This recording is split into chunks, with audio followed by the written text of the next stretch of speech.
Champions League predictions, round of 16, second leg.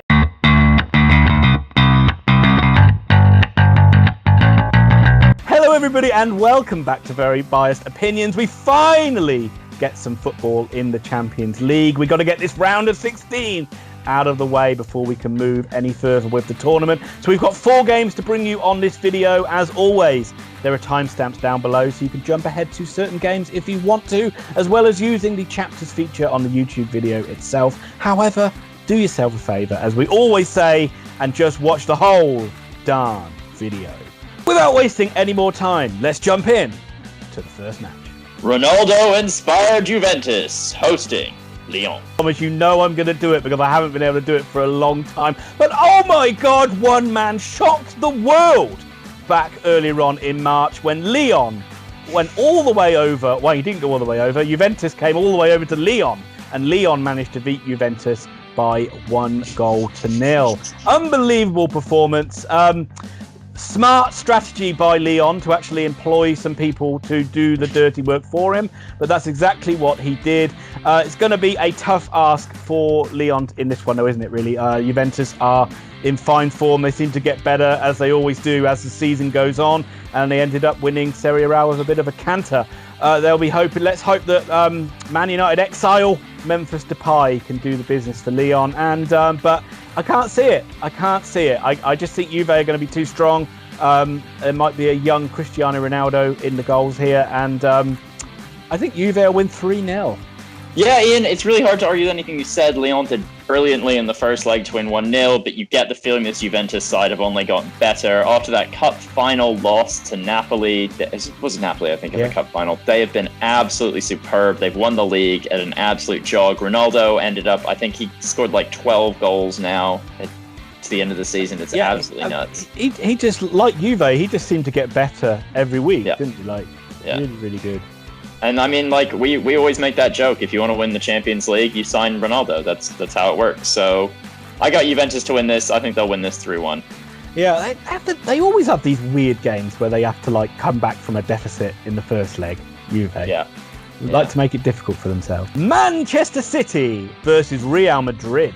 City Madrid, the tie of the round, almost certainly. 2 really good sides, and City turned the tie on its head in the first leg 2-1. They were losing 1-0 to Madrid. You felt like it was business as usual. Didn't matter what Madrid did in the league. And this is when they were having a poor time in the league.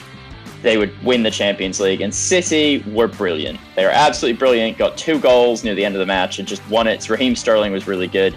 And I've got to be honest, I think City think this is their year. They're coming up against probably one of the weaker incarnations of Real Madrid. And they are San Sergio Ramos. That's right. Ramos will not be playing in this match. He's got a ban. And I think City are going to win. And I mean, they love to concede, so I think it'll be tight, but I think it'll be City 3, Real Madrid 2. Yeah, Ramos just makes such a difference, this Real Madrid side, doesn't it? I mean, they just looked such a weaker side without him leading them. It's probably because he's, like, everywhere on the pitch, isn't he? Like to the side, I remember I saw a game where Real Madrid had, like, a flowing passing move, and it goes into the box. You expect to see a striker finishing it off, and it's like Sergio Ramos. It's like he really is the heartbeat of the club. As you said, just touching on it, that was probably one of the most impressive Man City performances in a long time, really. Usually they just go toe-to-toe with everyone in Europe. In this one, they really did play like what they've described as a rope-a-dope style, but I don't know what that's got to do with, like, how Undertaker beat Kane at WrestleMania 14. But they almost like sat off and like wore Real Madrid down and then came on strong and could have won that first leg by even more. Real Madrid really fell apart. It'll be tight. It'll be nervy, but I do think City will get through. What did you say again? 3-2. I think it'll be 2-1.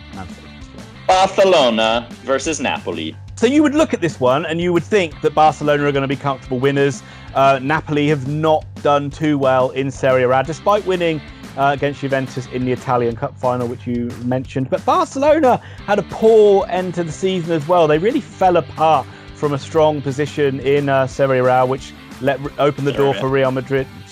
Really fell apart from a strong position in La Liga, which really opened the door for Real Madrid to storm through. There's been all sorts of talks of backroom disasters at Barcelona, which will probably mean that a new manager will come in and they'll win the league by a record points number next season. Talks of Messi leaving are absolute nonsense. He's never, ever going to leave Barcelona. But this one, you don't know. I mean, this one, if Napoli could get an early goal in this one, it might really rattle Barcelona, and it could be a bit of an upset. But I just don't see it. I don't see it. Barcelona will find a way to get through. I don't think it's going to be glorious by any means, but I think they'll win 2-0. There is something rotten in this Barcelona team, Ian. They are not going to win this game. I smell a story. I smell a journalist story. I think Setien will be on his way out. I think Messi has had words with the board, and they know they need to do better. But I don't think this team is built to do better. And Napoli, how many times do Italian sides set up and just win these games 1-0? And that's what I have happening here. Barcelona 0, Napoli 1. Yeah, well, it certainly could be. I just think that Napoli have been very inconsistent, and I think that Barcelona are normally very patient and they're quite used to passing the ball around in front of two banks of four. Yeah, it's true. It's very true. And finally, Bayern Munich versus Chelsea. So this was probably Chelsea's lowest point of the year when they went to Bayern Munich and they thought, we're doing really well in the Premier League, we're a good team. And Bayern Munich just beat them up and down the pitch 3-0. It showed the real golfing class between where Bayern Munich are and where pretty much a lot of other teams are. Chelsea are a great team. We all know I'm a big fan of them. I think they're going to win the FA Cup today. I think they've been fantastic this season, deserved fourth place, and they have a really good young team. But this Bayern Munich side is absolutely ridiculous. It's just a joke how good they are. And with Lewandowski, I think they're going to go and they're just going to batter Chelsea about again. I think it's going to be probably 3-1 this time, but Bayern are definitely going through.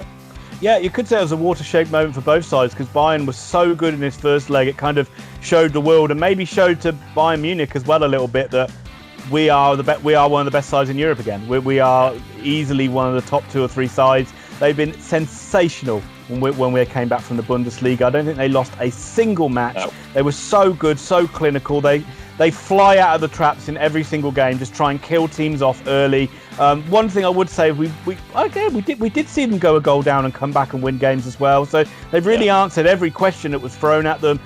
They even when they had to play Dortmund, they overcame them. And they got a 3-0 lead. They don't even need to really push in this one. Chelsea have to do all the running, and that will just play quite nicely into Bayern's hands as well. I think Bayern are going to win 3-0. Yeah. They're just so good. I mean, if it's not working in the midfield, they'll bring on Perisic, or they'll bring on Goretzka, or they'll bring on Thiago, or, freaking Alphonso Davies is now a left back that's insane. Lucas Hernandez, who's barely gotten to play, is a center back. Serge Gnabry is a good footballer now. Benjamin Pavard, Kimmich, Mueller, Neuer. Well, yeah, this team is ridiculous. And this is this is no slight against Chelsea whatsoever. This is almost like looking at it. I look at this game and I just think, how do Chelsea beat this Bayern Munich side? I really just do not see it being possible. They are so strong. It could easily be a Man City Bayern final. It really could. And what a good final that would be. All that's left at this point, Ian, is to thank all our loyal viewers. Thank you for watching. Thank you for subscribing. Thank you for continuing to follow us through, obviously, the stoppage in play and it coming back and everything. We really appreciate it. If there's anything else you'd like us to bring you, let us know. But we're going to see you in about a week's time for the Champions League round of 8.